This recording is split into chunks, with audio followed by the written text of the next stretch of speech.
Okay. Alright. Oh, wait, hold on, we need to go this direction. Let's dab on the boss. So they're trying to make it look as if this is like gonna go on farther and this isn't the last room, but this is Sora's last room. Gotcha. Yeah. There's still quite I should put it this way. This is the last like walking through normal map room. Yes. After after this it's just all go for the ending. Tomodachi. Riku! Kairi! I found you! I love how he says that as if he was looking for them or expecting to find them. Like, what, does he think that they're real? Also, no viewer, you are not to care about Sora, Riku, and Kairi. You are to care about Terra, Aqua, and Ventus. Then. Huh?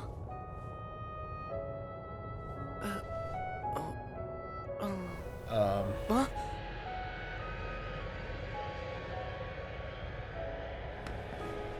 I'm probably, I know that's not what that's meant to imply, it's just like, you know, weird dream stuff happening, and look, Sora, look at all the people who are connected to you. I know that's all that's going on here, but I'm just so distracted by, like, thinking about moments in Birth by Sleep, when it was like, oh, look, Zack and Hercules fighting, this is cool. But it's much more important how this reminds Ven of Terra and Aqua just having a sparring match. Anyway, keep running, Sora. Ignore Riku. Ignore your friend to chase your friend. To trace your friend? Question mark?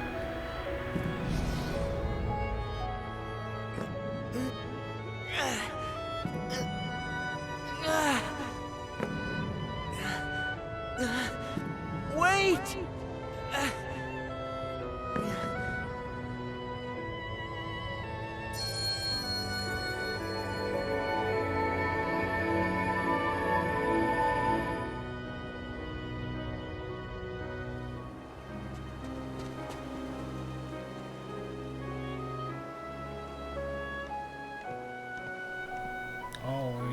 Now Sora remembers. Now Sora remembers meeting Aqua in Birth by Sleep. Now he remembers. He shouldn't. It's super important that he remembers this, Joey. That he remembers just seeing this woman and her saying stuff that didn't really matter to him. It's important to him, not the audience. Sora's like, oh no, I forgot Tomodachi that I didn't really make. What?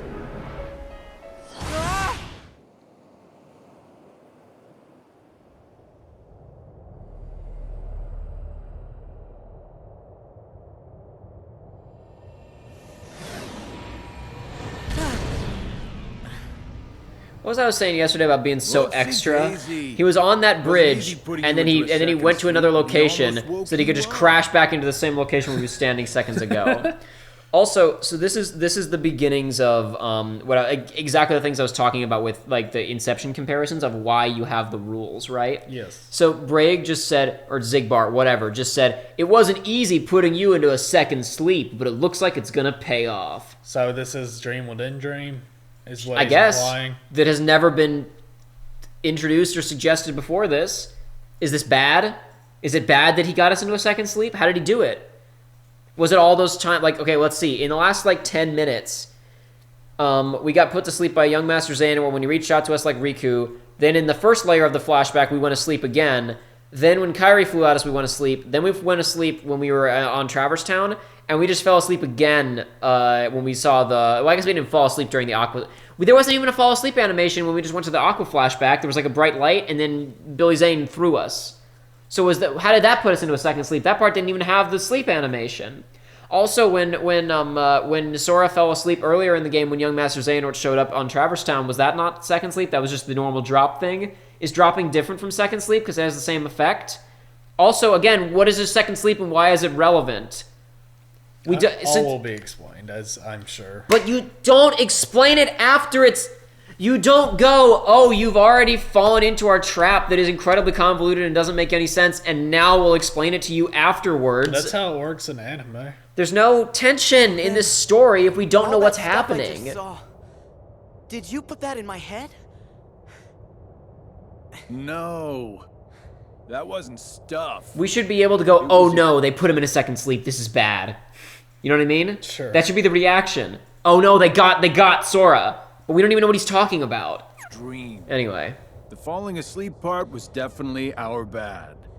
but we can't put stuff in your head. Hey, I got an idea. Ask your heart. See if it's got a clue.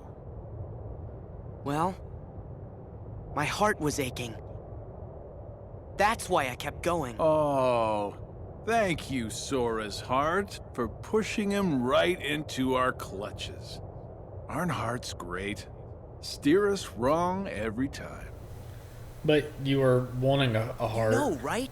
Because you all have hearts.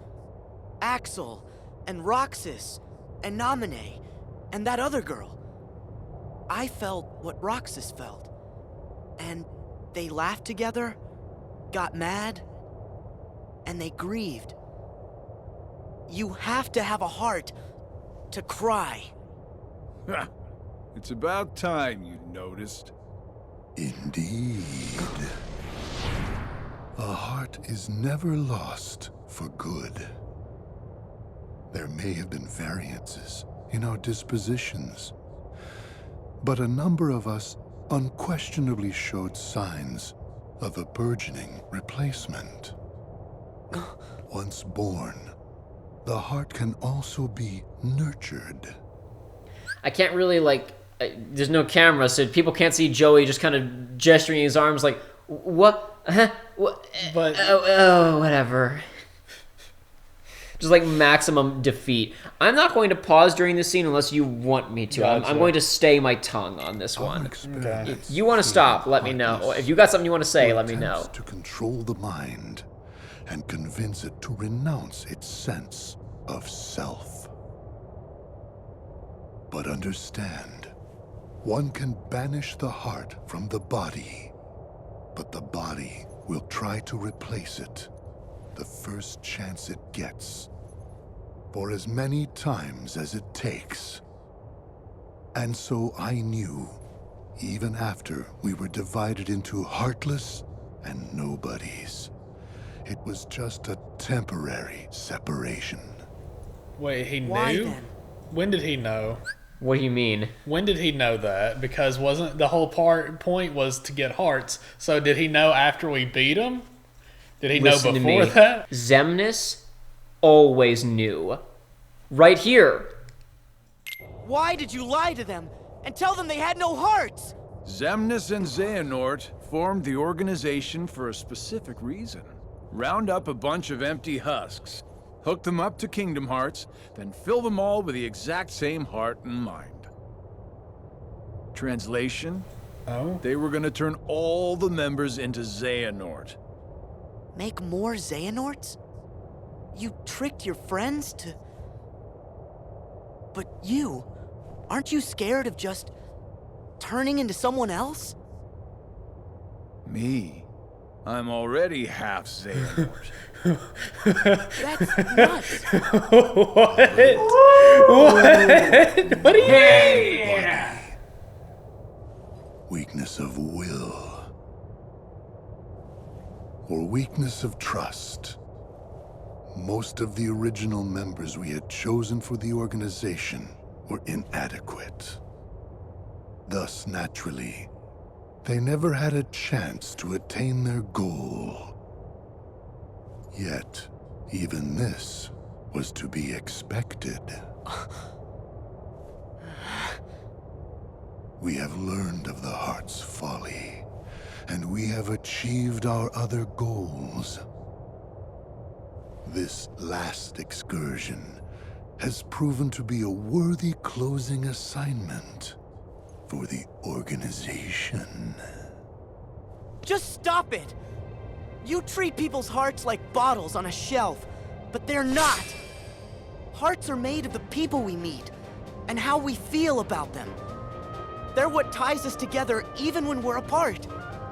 They're what make me strong. Duh. You're strong because of the ties you have with other people. As if the Keyblade would choose a wimp like you. But no pouting. We see much bigger and better things in your future once you side with us.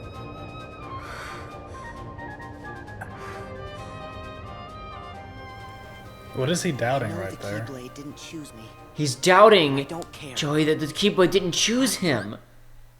He's, the Keyblade didn't choose me. But it did. It's the only person in the entire franchise that was chosen by the Keyblade. Every other character was given one by somebody else. The Kingdom Key was supposed to go to Riku, and it made a conscious, sentient decision to go to Sora because he was better. It is the only time in the entire franchise that a Keyblade has made a decision about its wielder. Yes. But But it didn't choose him. we're now introducing this idea that since Sora cheated, that he stole the Keyblade from Riku. That he didn't. He's not really a Keyblade wielder. This is what makes Sora special, is that he's just so normal and so nice, and he's not like everybody else. He's just a normal dude. He's just such a nice, sweet, innocent person that he doesn't even care that the Keyblade didn't actually choose him. And that's what makes him the biggest hero of all. Were they high when they made this game? Probably. Probably. So this is not, I'll tell you this right now. You remember how I mentioned there was a scene in this game that's about 6 minutes long, and during the stream, 6 minutes long, and during the stream I spent an hour and 45 talking about it? It was this scene. Yeah. Every single line of dialogue, 10 minutes. Not a joke. I mean, I can't go into it all right now because it'd be ridiculous, but like, I'll talk about more of it afterwards. It's just like, everything about this scene, everything about it. This was where this is where this game became my least favorite game of all time, was this scene. Did choose. Least favorite Kingdom Hearts game or least favorite game? Least favorite Kingdom Hearts game, and then least favorite game of all time later. Something else happens later that makes it least favorite game of all Those are time. just words. You've lost. Fine. See where your power gets you here. Xemnas! He's all yours! I know people probably wanted to watch me go crazy over that scene, but you can do that elsewhere. I will talk about some of it in a second here. First, I have to let Xemnas say a line. A line? I think it's after the cutscene ends and before the battle. Yeah, everybody listen very carefully to Xemnas here. It's because it's good stuff. This is a great theme, by the way.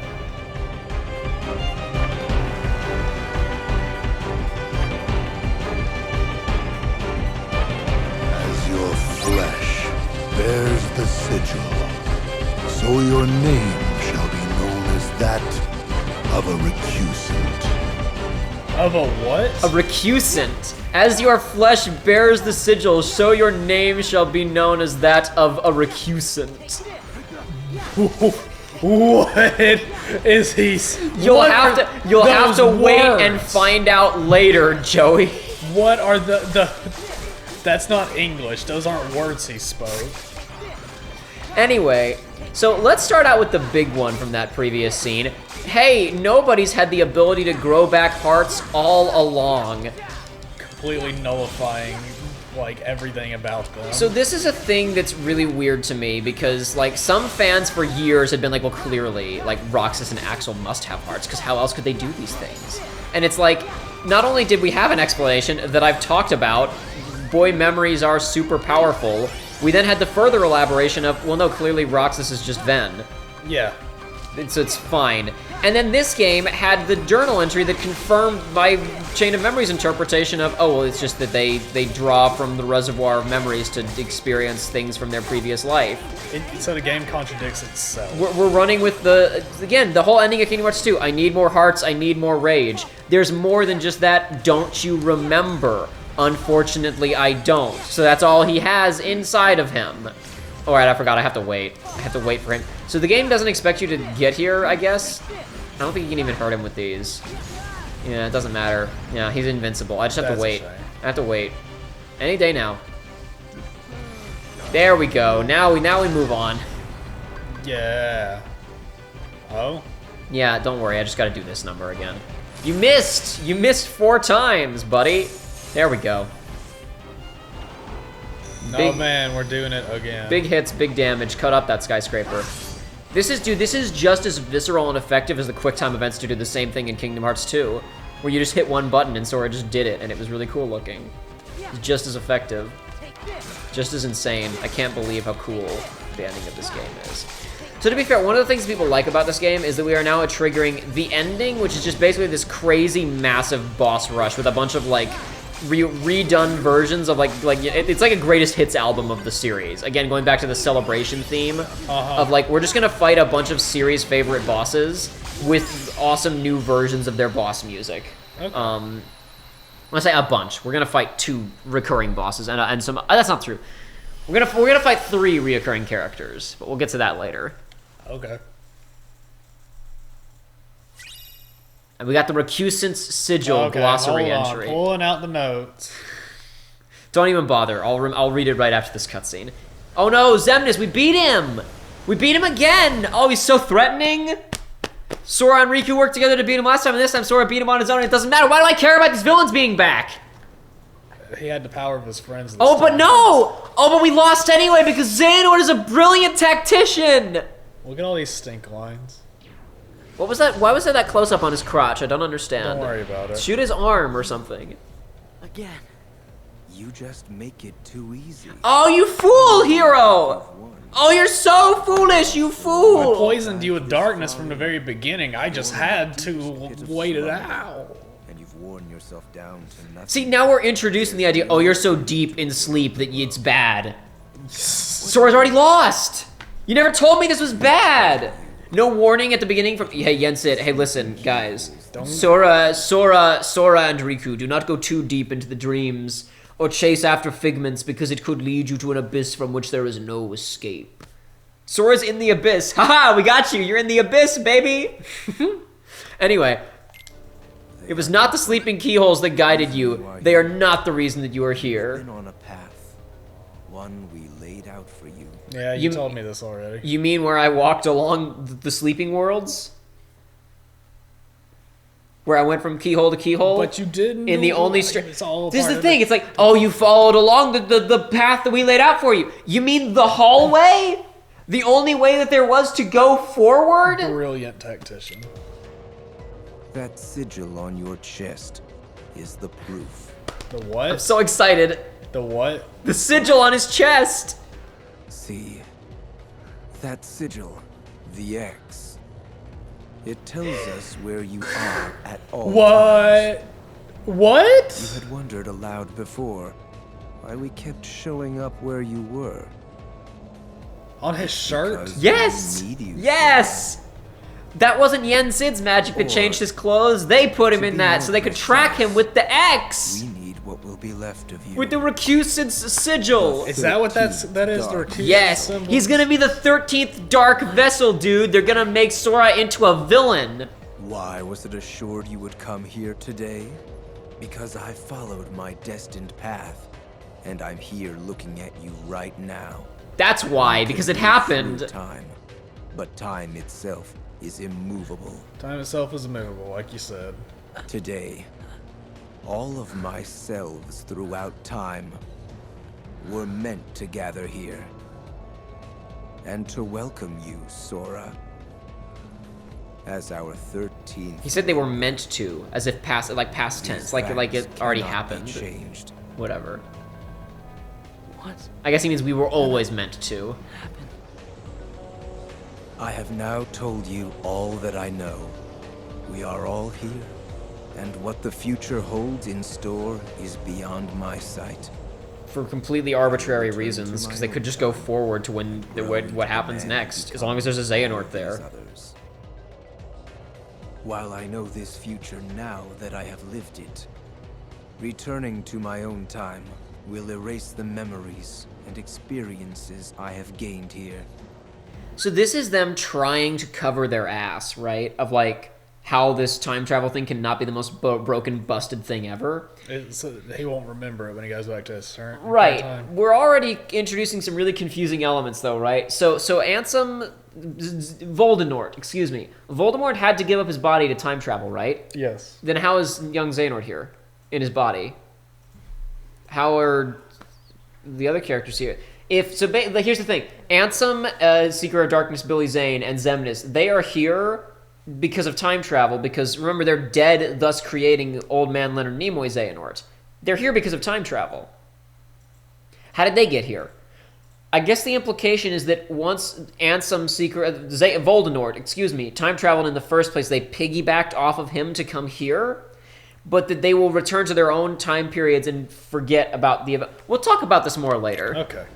Still, my appointed path is now. And this is where they're like, oh, don't worry, it doesn't matter. Is still screwed up, right? My heart, which will first lead me to seek the outside world. So basically, he will subconsciously remember the future and act out accordingly once he returns to his own time, is what he just said there. Gotcha. Your heart will sleep forever in the folds of darkness, and your body will be another vessel for me. So light gives way to darkness. Good night, Sora. This also removes any of the stuff that we talked about in Birth by Sleep when we were reading the journals of like some level of like honorableness for Xehanort. You know what I mean? Now it's just like this 18-year-old kid is like, and now I'm going to possess you, child, so there can be as many of me as possible, and I can just evil.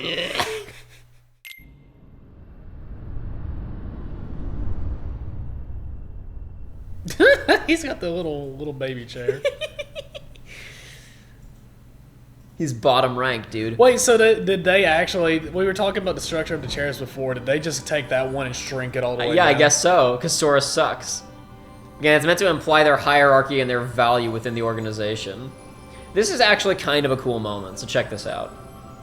This is actually like this is an example of a payoff that happens when you establish things earlier on in your story. So they're just saying, oh no, your heart is being enveloped in darkness. It's going to be super bad for you, Sora.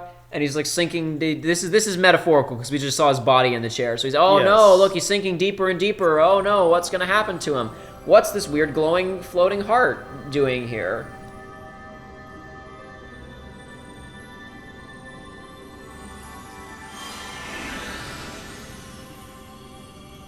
Oh.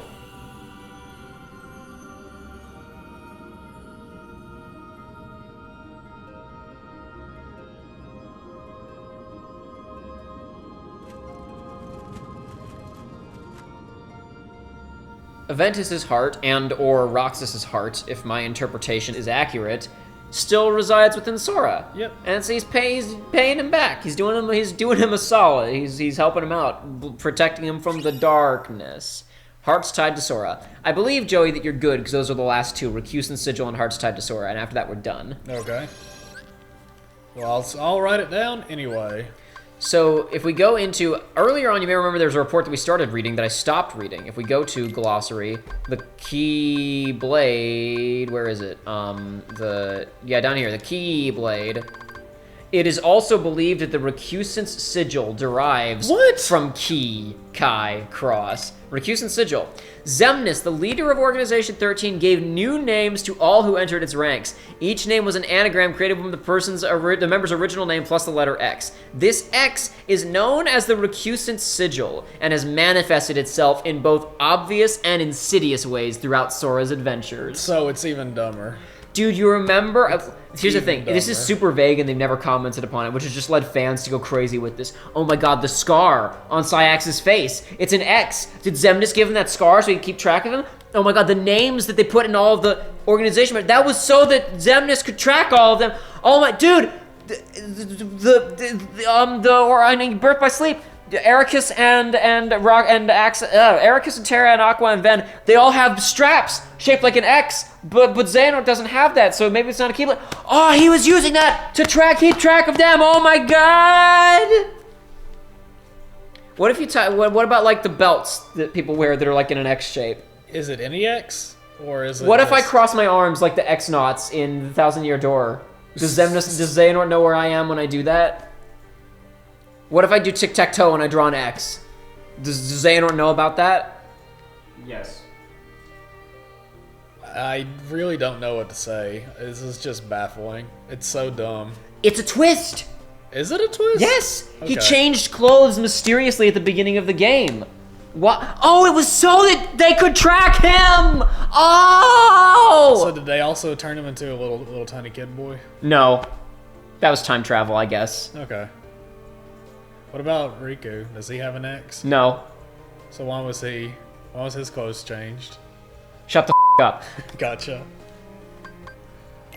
Heart's tied to Sora. Not long after Sora was born, his heart connected with a boy named Ventus. Ventus' heart has been torn apart, but Sora saved him by sharing a part of his own. Several years later, 3 young Keyblade wielders, Terra, Aqua, and Ventus found themselves with Battle Master Xehanort. In their travels, Master Aqua and Terra both met Sora and his friend Riku. Sora promised Aqua to keep Riku on the right path, while Riku made a secret promise with Terra. Not long after Terra became a vessel for Master Xehanort, Aqua vanished in the darkness as Ventus shattered his own heart to protect his friends, returned to Sora's heart, where he sleeps to this day. Years later, after Sora got older, he was unknowingly hid his friend Kyrie's heart inside his own to protect it. Then Sora became heartless. He also inadvertently gave form Kyrie's nobody nominated while creating his own nobody Roxas. Then another being was created. It was a replica named Xion. Xion was formed from Sora's memories of Kyrie, and she had the power to copy Roxas. Ultimately, Xion and Nominate realized the place and got a piece back where the belonged. Nominate returned to Kyrie's heart. Roxas Xion returned to Sora's. What are you talking about? The Kingdom Hearts series isn't complicated.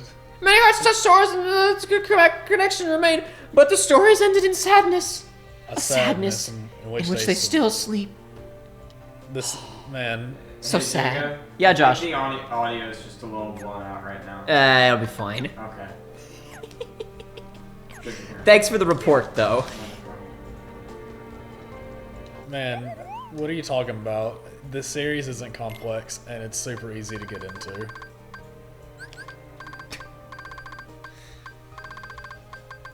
Oh, sweet, dude. We got good RNG. We happened to... the computer decided that today was the day of a sale, which means I can just buy more Balloonras. Do you need more Balloonras? Why not? You can never have too many. I don't need the standard little balloon mine thing, so whatever. Okay. I mean, they're better than the other moves. Okay. I'll have the one Balloonga, because why not? Just for visual variety, I guess, but we'll just go ahead and toss that in there. Who cares? Anyway, you'll notice something else now we're playing as Riku. No drop meter. I see this. Sora is now permanently asleep. We have to go save him. We gotta wake him up. Wake me up! I was gonna not. But you know what? Maybe it's been long enough. That used to be such a big thing. Maybe it's been long enough that it's okay to make that joke again. I'm gonna very briefly right now, before we get into more stuff, talk a bit more about that scene and just why it's really dumb. And Gotcha. everything about it is dumb. Okay. Okay, so we got a couple of big problems with that scene. The number one being, okay, lots of Kingdom Hearts fans are like, oh, I called it. I knew all along that the Nobodies must have had hearts, because how else could they have been emotional? I already have talked about how it already made sense within the lore for these things to happen. Here's the more pressing issue. What the hell was the point of Nobodies if they were actually humans? I mean, yeah. Well, What was the point of what was the narrative only intent? the strong ones, though, not the dumb ones. Unless they're trying to imply that the dumb ones can also. Now, so people have said, no, it's not that they all had hearts. It's that they all had the potential. So it's probably only some of them, like, you know, maybe Axel and Roxas and Xion, who wasn't even a nobody, she was a replica, so that was never an issue, but whatever. Maybe some of them. Some of them were getting hearts back, right? You know, Yeah. whatever. Okay, that's fine. Okay, still, then, that still raises the question. Now there's just this huge ambiguity thing surrounding all of this. You already had these characters that worked and people cared about them, and you introduced these mechanics surrounding them, and people interpreted them the ways that they chose to. Why did you introduce this just to obscure what was happening with them? If your intent was always to reveal that they were humans all along, what was the point of these characters? You know how many people I know who played these games in middle school and high school and were like, oh, Nobodies, this is so deep. They don't feel anything. Oh, I get that. But I guess they do. Not to make fun of those MySpace posting people, but like people connected with this series for the reasons of the information that was given to them at the time. So why are we just tearing all of that up and throwing it out the window into just a void of ambiguity? They're opening up more spots for them to do the stuff in the 3. Okay, well no, so here's the problem with that, right? Okay. Now let's ask ourselves, okay, whatever. Let's say that it makes sense. I really, again, once again, whether or not the lore makes sense is not my primary concern, as we just discussed at the end of the last episode, right? Yep. Why would you introduce this twist? Okay, there's a couple of reasons I can think of. Number one, to justify people liking the characters more. Oh, Axel had a heart the whole time. He had a heart the whole time. So it's good that you love him, right? Okay. I don't think anybody who loved Axel needed that justification. Okay, and that then raises more problems. Oh, dude, you love Zexion. You know Zexion, the one with the hair down over his eyes. We saw the young version of him, Birth by Sleep, his parents are dead or whatever. Oh, you love this character so much, audience member? Well, don't worry. You can imagine, he had a heart all along. So, okay, so that means that he had a heart and still decided that he wanted to torment Riku and turn him to darkness to use him as a weapon? Also that they could get hearts? Well, let's forget that. They didn't know. Only Xemnas and Xigbar Okay, yeah, knew. fair enough. Only Xemnas and Xigbar knew about this. That was his big ultimate plan. Only they knew that the nobodies had the potential to grow back hearts. They were lying. That was what Sora said. Why did you lie to them and tell them that they didn't have hearts? But wouldn't they know if they're getting feelings or not? Oh no, we lied to them so they couldn't tell. All those moments when they were like, oh, we don't really feel anything, they actually were, and they were just repressing themselves. Which then brings us to the real reason that this twist exists. Why did you lie to them, Xemnas? Don't you hate Xemnas more now that you know that he lied to all of your favorite characters? Yes. Oh man, I really needed more motivation. Let's go down the list in chronological order, shall we? Master Xehanort almost kills Ven to no, before that even. Shoots Ericus in the f***ing face. Yep. Splits Ventus in two and creates a demon monster in an effort to accomplish his goals of blowing up the universe and killing all sentient life. Next up, he possesses Terra, tries to kill Aqua, forces Ven and Vanitas to fight with each other, also kills Master Ericus, successfully possesses Terra, goes on to perform an uncountable number of human experiments on the citizens of Radiant Garden, and creates tons of Heartless, who then proceed to carry out a genocidal warpath that kills off trillions of people. Splits himself into two. The Heartless version of him, once again, possesses more teenagers, and tries to kill more people. Kidnaps all of the Princesses of Heart, tries to usher in Armageddon and kill everyone.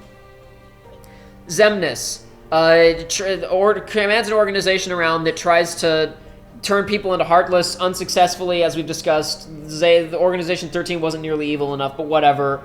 Also, in 358 Days Over 2, emotionally torments and manipulates Roxas and Xion to get what he wants for basically no reason other than min-maxing. Destroys these two people's lives because, whatever, it's more efficient to just deal with one of them. On to this game, I guess. Time traveled to destroy the universe, trying to blow up everything, reconnect Kingdom Hearts. But no! Don't you hate that he lied to your favorite anime OCs? Half of whom are irredeemably evil? Aren't you sad that he lied to Marluxia and Larxene and Vexen and Zaldin and Lexaeus and all these people who just wanted to kill and did kill successfully? This is a mess. I mean, it always has been a mess, but this is a mess. So this then proceeds into more issues, obviously. Like I said, I could talk about that scene for way too long, and I'm not going to go into more detail about it, but the same issues we've been talking about throughout this entire game of just Tomodachi over and over and over again, right? There's nothing to say other than, man, friends are so cool and special, and I love my friends so much, right? Yeah.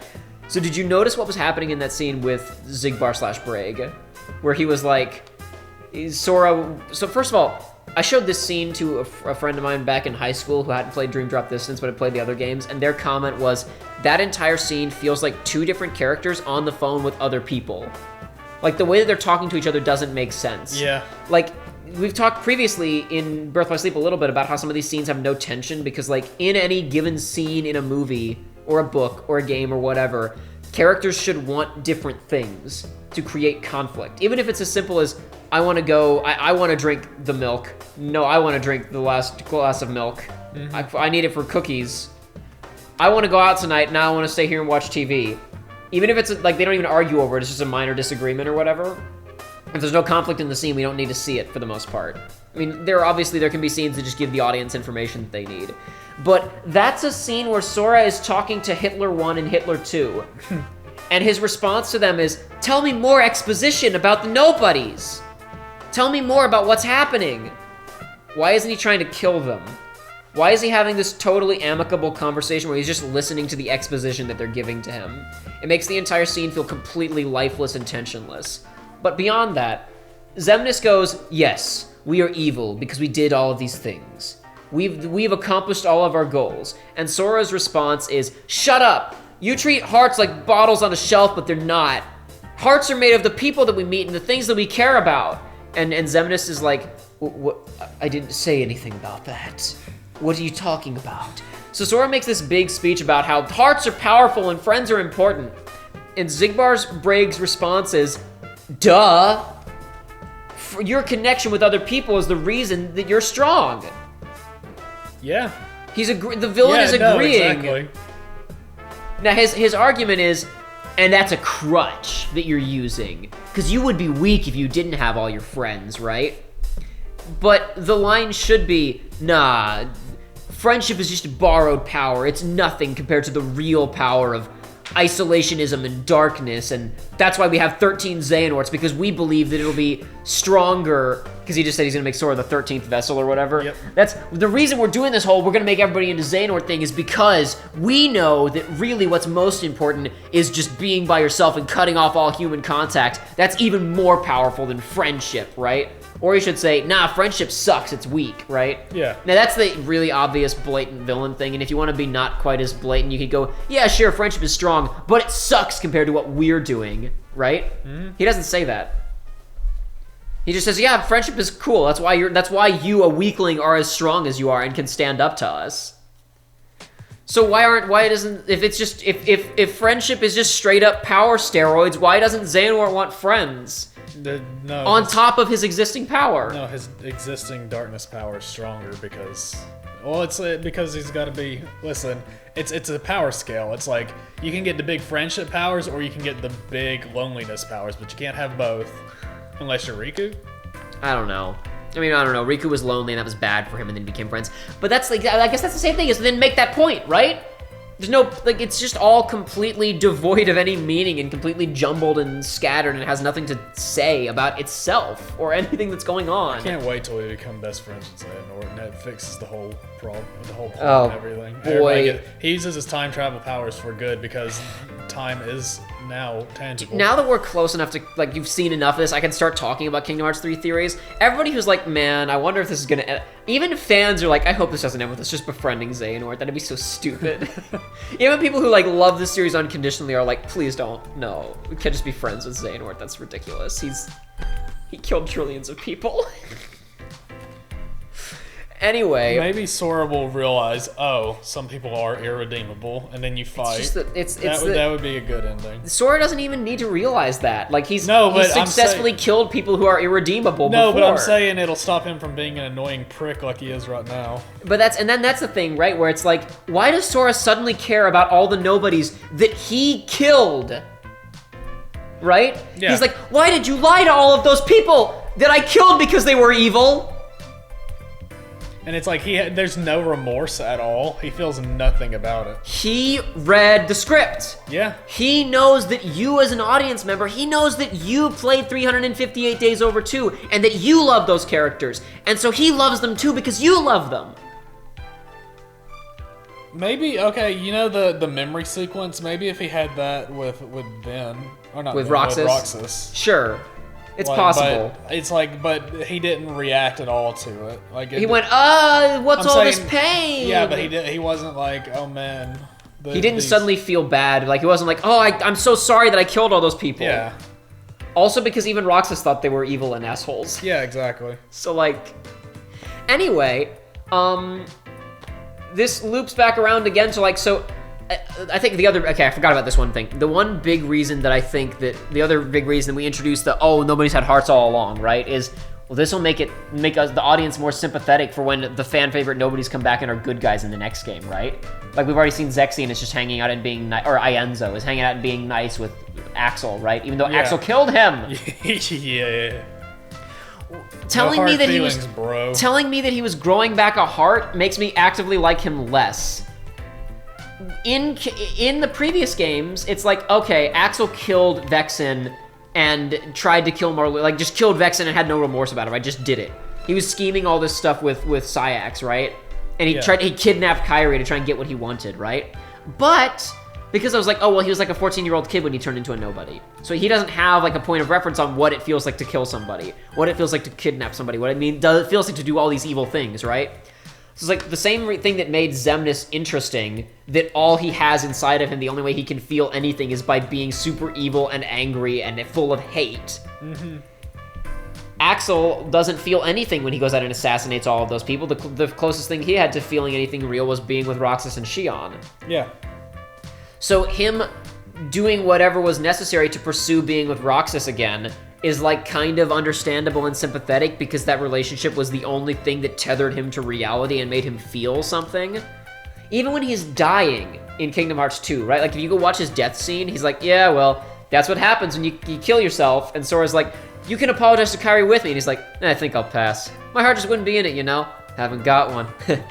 Like he's super blasé about it. The only time that he starts breaking up a bit during that scene is when he's like, I wanted to see Roxas.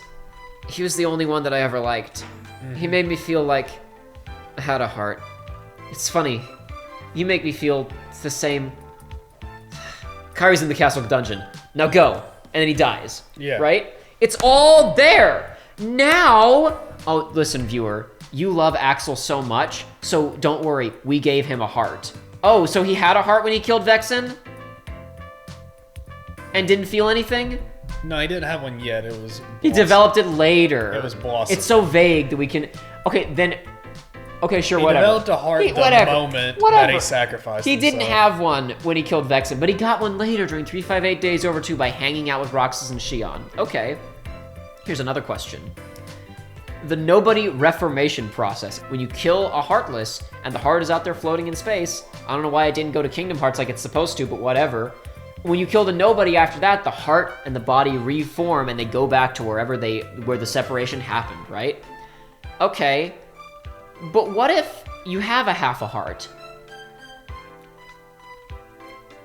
What if there's a 14-year-old Lee heart floating around out there in space somewhere, and Axel has like 0.7 of a heart by the time that he dies in Kingdom Hearts 2, right? Yeah. Wouldn't the regeneration privileges be provoked at that point? Revoked, I mean? Yeah. Like... Maybe. So, like, the whole point of a nobody is that it's an empty body without a heart. So when you kill it, if it has a 0.8 of a heart, does it still merge with the 1.0 of a heart? An actual heart. It was growing a substitute. So now the Axel that's in this game, does he have on one side of his chest the complete 100% heart of 14-year-old innocent child Axel and 0.8 of career killer Axel inside of him?